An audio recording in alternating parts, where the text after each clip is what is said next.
اور جس انداز پہ قرآن نازل ہوا، قرآن کو اسی انداز پہ پڑھنے کا تقاضا شریعت نے کیا ہے، اور اس کو کہا ہے معروف طریقہ، جس طریقے پر قرآن نازل ہوا۔ لیکن اگر کوئی اس طریقے کے برخلاف پڑھے، بالکل ویسے ہی جیسے کوئی بنگالی اردو بولنا شروع کر دے، تو جیسے اس کی انداز میں تبدیلی آ جاتی ہے، ایسے اگر کوئی اپنے انداز میں قرآن کو پڑھنا شروع کرے تو پھر دو طرح کی غلطیاں واقع ہوتی ہیں۔ ایک غلطی کو کہتے ہیں لحن جلی، اور ایک کو کہتے ہیں لحن خفی۔ یہ قسمیں میں اس لیے نہیں بتا رہا کہ آپ ذہن میں رکھیں، نہ بھی رکھیں آپ قسمیں، کم از کم یہ توجہ رکھیے گا کہ غلطی کیا ہے جس کو ہم نے ہونے نہیں دینا۔ لحن خفی یہ ہے کہ اگر آپ اس کا خیال نہیں رکھیں گے تو قرآن کریم کی جو خوبصورتی ہے اس میں وہ بات نہیں رہے گی جو ہونی چاہیے۔ جیسے جہاں پہ غنہ کرنا تھا، اخفا کرنا تھا، وہاں آپ نے اخفا نہیں کیا۔ جیسے ابھی امام صاحب بھی پڑھ رہے تھے الذین هم عن صلاتهم، عن صلاتهم، نون ساکن کے بعد حرف اخفا میں سے صاد آ گیا، یہاں پہ اخفا کا قاعدہ غنہ کریں گے عن صلاتهم۔ اب اس کو کوئی پڑھے الذین هم عن صلاتهم، غنہ نہیں کرے عن صلاتهم، تو یہ لحن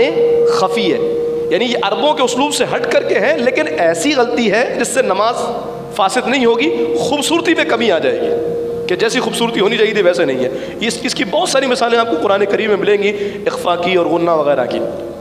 اسی طرح سے جہاں پر غنہ نہیں کرنا وہاں غنہ کر دیا آپ نے۔ جیسے اللہ فرماتا ہے من عذاب علیم، اب عذاب علیم، یہ تنوین کے بعد حرف حلقی میں حمزہ آ گیا، یا غنہ نہیں ہوگا، عذاب علیم۔ کوئی کہتا ہے عذاب علیم، عذاب غنہ کر دیتا ہے، تو یہ بھی لحن خفی ہے، معنی تبدیل نہیں ہوں گے، لیکن چونکہ عربوں کا اسلوب نہیں ہے، یہ انداز نہیں ہے، تو لہٰذا آپ کی اس تلاوت کی خوبصورتی کم ہو جائے گی، ثواب میں کمی آ جائے گی، یہ لحن خفی ہے۔ اسی طریقے سے مد کو 3-5 تک کھینچتے ہیں، اب کسی نے اتنا نہیں کھینچا تو اس پر بھی پکڑ ہے، بلکہ عبداللہ بن مسعود کی ایک روایت ہے کہ ایک مرتبہ آپ کے سامنے ان کے شاگرد انما الصدقات للفقراء والمساکین، تو للفقراء پہ مد متصل ہے، یعنی بڑی مد، موٹی مد، حرف مدہ کے بعد حمزہ اسی کلمے میں، یہ سارے قواعد ہیں۔ تو اب وہ مد متصل کو اس نے کھینچا نہیں،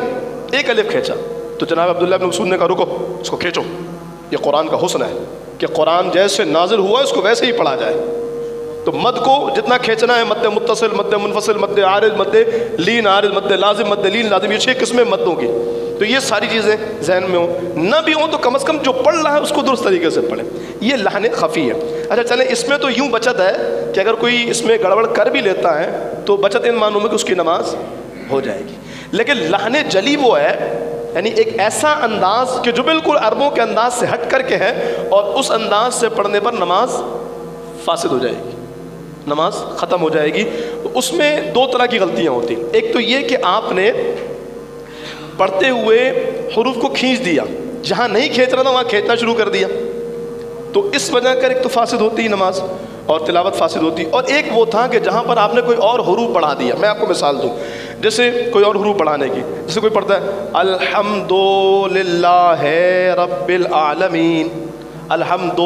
دو، یہ دو ہے، اب اس کو کوئی دو پڑھتا ہے تو مطلب آگے واو بڑھا رہا ہے،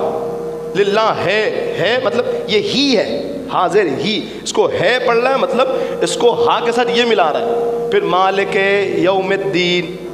مالک نہیں مالکی، تو اس کو مالک جو پڑھتا ہے تو گویا کہ وہ بندہ اس کو اس کے ساتھ یہ کو بڑھا رہا ہے، تو یوں حروف بڑھا دینا یہ لحن جلی ہے۔ ہم ایسے ہی پڑھتے آئے ہیں بچپن سے، تو اگر بچپن سے غلط پڑھتے آئے ہیں تو ابھی صحیح کر لیجیے۔